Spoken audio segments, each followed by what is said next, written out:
सणासुदीचे दिवस जवळ आलेले आहेत, गणेशोत्सव काही दिवसांवर आणि त्यातच साखर महाग झाली, त्यामुळे सर्वसामान्यांना मोठा फटका बसतोय।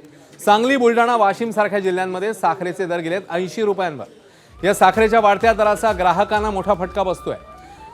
सणासुदीला लागणारी मिठाई देखील आता महागणार आहे। उत्पादन खर्च वाढला तर मिठाईचे दर वाढवण्याशिवाय पर्याय नाही असं विक्रेत्यांचं म्हणणं आहे, तर साखरेचे दर वाढण्यामागे अनेक कारणं असल्याचंही बोललं जातंय। साखरपट्ट्यातलं घटलेलं उत्पादन, इथेनॉल निर्मितीवरचा भर, साठेबाजी यामुळे साखरेचे दर वाढलेत। आगामी काळात साखरेच्या दरामध्ये आणखी वाढ होण्याची शक्यता आहे।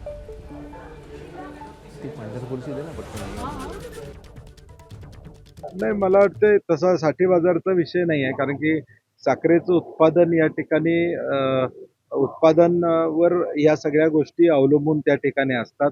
परंतु साखरेची MSP वाढली पाहिजे ही साखर कारखानदारांची भूमिका शेतकऱ्यांच्या हितासाठी या ठिकाणी, आणि मला वाटतं केंद्र शासनानं मध्ये निर्णय घेतो म्हणून 15 दिवसात निर्णय घेतो म्हणून सांगितलं होतं, ते काय घेतलेला दिसत या ठिकाणी नाही आहे, आणि म्हणून त्याचा परिणाम आता बाजारामध्ये दिसतोय।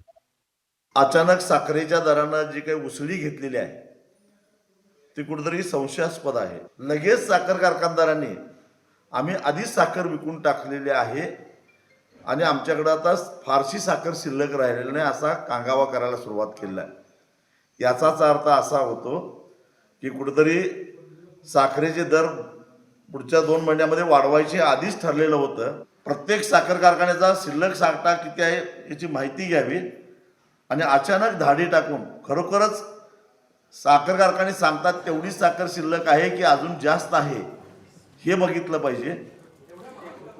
या साखरेचे दर वाढल्याचा परिणाम आपल्याला पंढरपूरमध्ये देखील जाणवतोय, कारण श्रावण महिना आहे। पंढरपूरमध्ये साहजिकच भाविकांचा ओघ वाढलाय, मात्र साखरेचे दरही वाढलेत, त्यामुळे भाविकांसाठीचा साखर फुटाणे आणि बत्ताशांच्या प्रसादाचा दरही वाढलाय।